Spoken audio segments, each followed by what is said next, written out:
আজকে পশ্চিমবঙ্গ রাজ্য তৃণমূল কংগ্রেসের ঘোষিত কর্মসূচি অনুযায়ী সারা পশ্চিমবঙ্গের বিভিন্ন জায়গার সঙ্গে সঙ্গে কাটোয়া শহরের 20টা ওয়ার্ডে এবং কাটোয়া 1 নম্বর ব্লক, 2 নম্বর ব্লক এবং ডাইহাট শহরেও এই মিছিল সংগঠিত হচ্ছে। তার কারণ হচ্ছে কেন্দ্রীয় সরকার, কেন্দ্রের বিজেপি সরকার হঠাৎ করে বিভিন্ন ঔষধের দাম অস্বাভাবিক মূল্যবৃদ্ধি করেছে।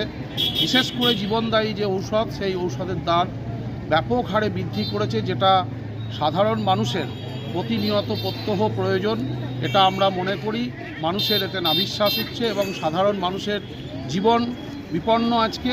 তার সঙ্গে সঙ্গে আপনারা লক্ষ্য করে দেখেছেন কেন্দ্রের বিজেপি সরকার এবং রাজ্যের যে সিপিএম, এদের এই অশুভ আতাতের ফলে প্রায় 26,000 শিক্ষক শিক্ষিকার আজ চাকরি যেতে চলেছে। এই যে তাদের অশুভ আতাত, তারও প্রতিবাদে আজকে কাটোয়া শহর তৃণমূল কংগ্রেসের নির্দেশনায় আমরা 4 নম্বর ওয়ার্ড তৃণমূলের সঙ্গে সঙ্গে গোটা কাটোয়া শহর জুড়েই আজ প্রতিবাদ মিছিল সংগঠিত হচ্ছে।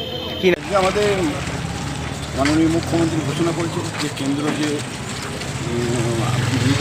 ওষুধের যে নিত্য প্রয়োজনীয় ওষুধ, যেটা খুব দামি ওষুধ, সেই ওষুধটার মানে ব্যাপক হারে দাম বাড়িয়ে দিয়েছে। সাধারণ মানুষ এমনিতেই তো নাভিশ্বাস চুকেছে সংসার চালাতে, তার উপর যদি ওষুধের দাম, জীবনদায়ী ওষুধের দামগুলো বাড়ে, তাহলে কী করবে সাধারণ মানুষ? তাহলে তো আর বেঁচে থাকে না, তো মরণের দিকে ঠেলে দিতে, গোটা ভারতবর্ষকে তো মৃত্যুর দিকে ঠেলে দেওয়া হয়েছে। প্রতিবাদে মানুষ কেমন সামিল হয়েছিল দেখলেন তো আপনি, কালকে ঘোষণা করে যে আজকে তাও মঙ্গলকোটের একটা মিছিল এখানে হচ্ছে, একটা মিছিল কাল মঙ্গলকোটে। একটা জায়গা হবে না বলে আমরা দুটো জায়গা করেছি।